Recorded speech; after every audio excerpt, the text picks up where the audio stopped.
Good morning. Good morning. My name is Shannon Reynolds.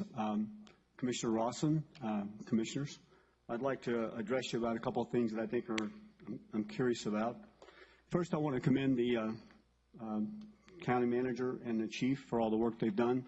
I think we've gone a long way to getting to a solution from where we were just a little while ago, and I think that's important to recognize. The second thing is I'd like to ask in this process what our goal is. Are we looking to get the Insurance Services Office organization rating to a 9, to a 7, a 5, a 4, or a 1? I think this plan probably is not going to get us to a 1, but I think it's relevant to point out where we expect to be after this. I also think it's relevant to point out what the plan and the goal is eventually, what we're going to get to.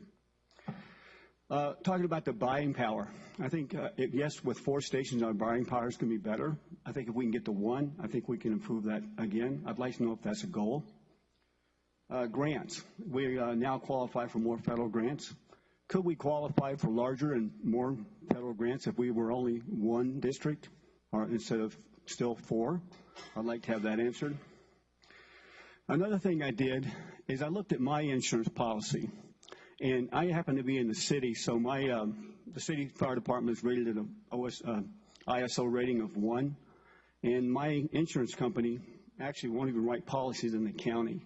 But for me, my insurance policy is $577 a year with my company.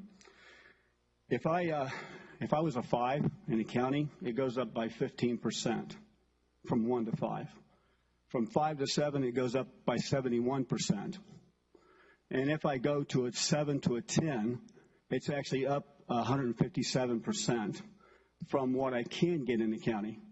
But from my insurance policy in the city at a 1, my insurance goes from 577, it goes up 212%. So I think the plan that you put in place has to look at this and say, what are we trying to accomplish for our citizens? And at what point do we say enough is enough or we haven't done enough? Mainly, that's really all I wanted to point out, except I think what we have to also consider is that when we make the wrong decisions, yes, the county doesn't have the money to pay for staff and it maybe costs us more, but when we make the wrong decisions, it costs our citizens and our constituents much more. Thank you. Thank you. Is there any other public